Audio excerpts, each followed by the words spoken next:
And now, talk about adventure. Don't miss the Halloween edition of Primetime Access.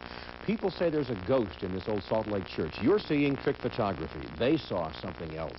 And Halloween for the eyes and the ears. Our creative camera combined with school kids' poetry for a truly haunting experience. Next on Primetime Access.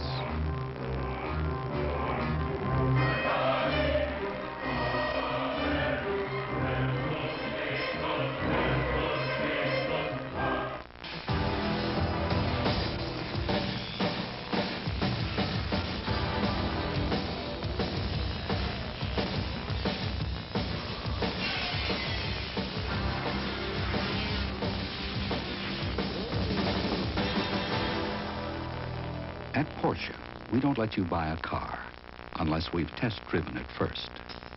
Test drive a Porsche at your local authorized Porsche dealer.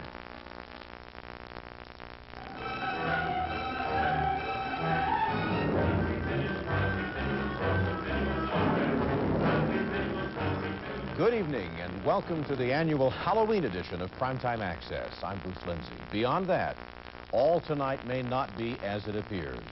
Do you believe in ghosts? Dwayne Cardall right now is at an old building where credible people have seen one. Dwayne, what is this place? Well, Bruce, I'm in the chapel of an old Mormon ward house. This used to be the 15th ward, but the congregation moved out a long time ago, way back in the 70s. What is the place now? Well, it's a recording studio, but over the years it's been any number of things, including a theater and a mortuary.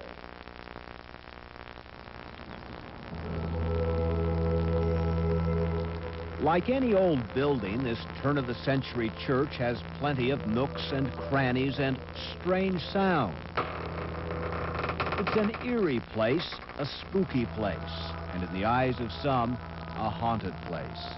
I was alone waiting for my director to arrive, and I heard these footsteps down somewhere in the building. Gary Jackson didn't give much thought to those footsteps he heard one night a few years ago.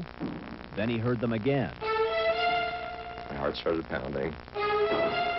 So I walked into the room that adjoins the theater, and the footsteps got louder and louder.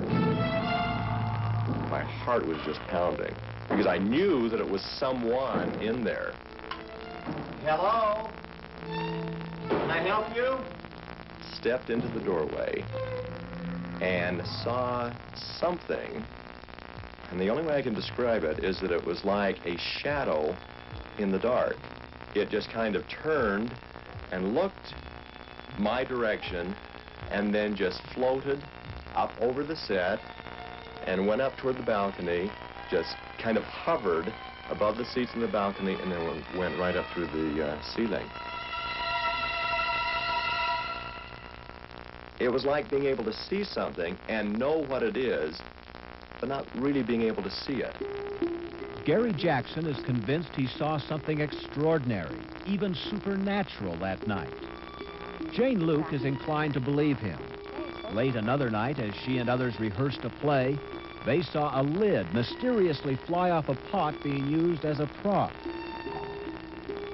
Jared Davis remembers the day he locked up the building and closed these second-floor windows tight, only to return an hour later to find them all wide open with the drapes blowing in the wind.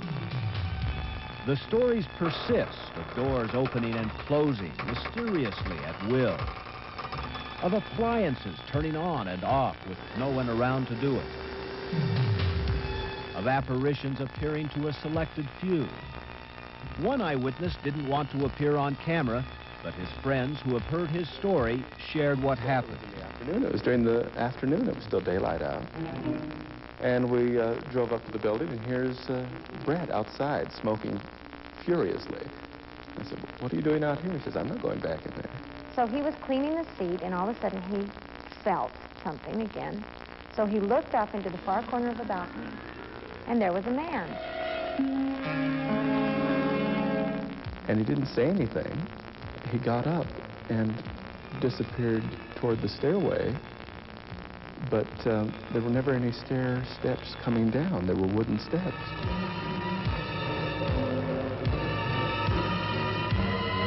He knows for a fact he saw someone in that balcony that somehow disappeared.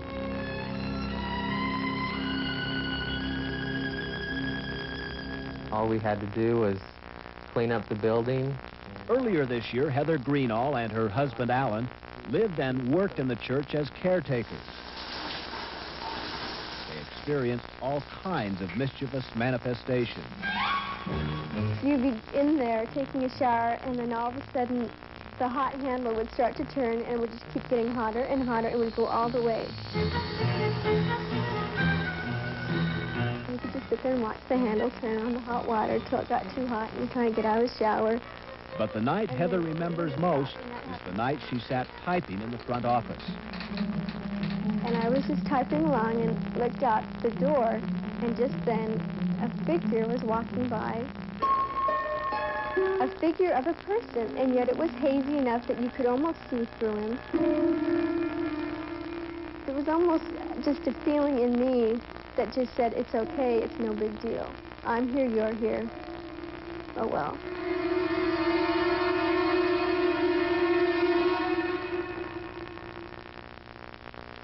Those are just a few of the strange manifestations that have taken place in this building. There are many other stories we could tell, but perhaps another day, Bruce. It's dark outside, and frankly, I'm getting a bit scared about being here.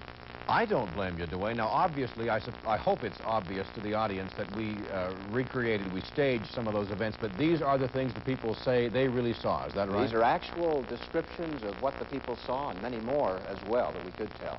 Any theories as to who this ghost might be? Well, there are all kinds of discussions. One theory is that it's an old custodian who was here in the building for a number of years. He died in the building way back in 1940, 1941. And also, this place was used as a mortuary for a period of time, so who knows? Lingering souls. Any number of possibilities. That's Thank right. you, Duane. Pleasant dreams. I wouldn't spend my night there if I were you. Now, that old church could be very interesting to a parapsychologist. That's an educated ghostbuster. We'll meet one next.